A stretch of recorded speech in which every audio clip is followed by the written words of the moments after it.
Hi, fellow humans. I saw something on Facebook that kind of reminded me of a story that I rarely ever tell, and it's kind of funny.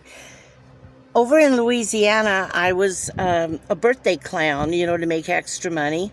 I would do birthday parties. There was this time that I had been hired.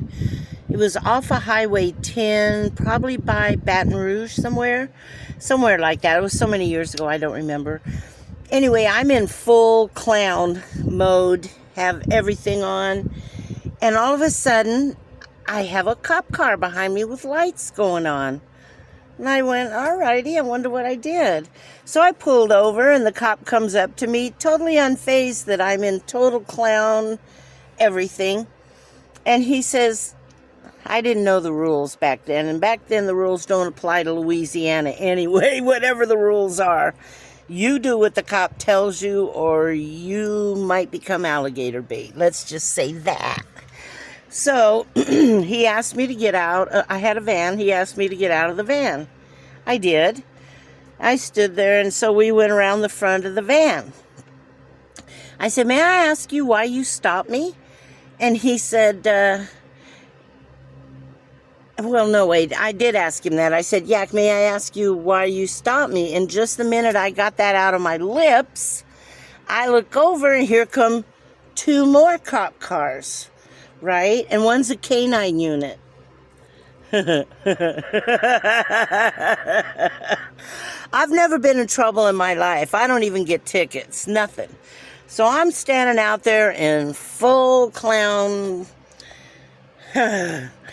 And he comes up with the dog, and the other guy comes up, and I say, what is this about? They said, well, we have a lot of people that have been taking drugs down Highway 10, and someone called you in, so we thought we'd investigate. I've always been a wise ass.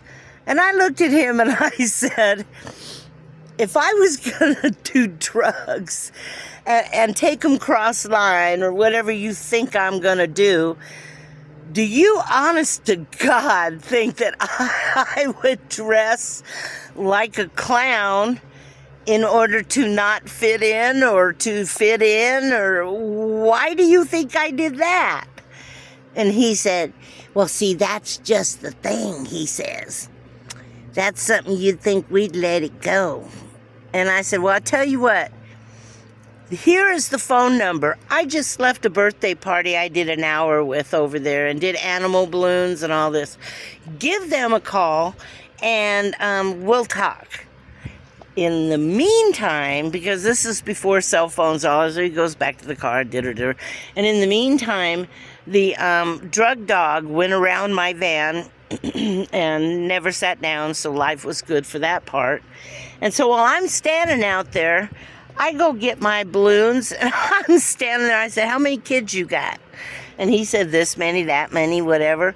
And so I'm standing there making balloons for all their kids. And then I made bouquet of flowers for their wives.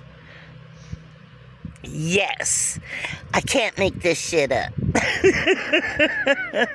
Once they cleared me and they found out I was the real deal, they let me go home. And of course, it's been a fun story to tell ever since then. See, I call them Bufords. County Mounties or Bufords. I said, oh, God, there's another Buford. I either pretend to be somebody's cousin and really put on a thick Louisiana accent, but this time I just figured I'm just going to tell the truth. I mean, I'll stand there and make them balloons and make them look like fools. So it was kind of fun. So they have a story and I have a story. And that's my more than one cop car story. I hope you enjoyed it. Like I said, you can't make that shit up.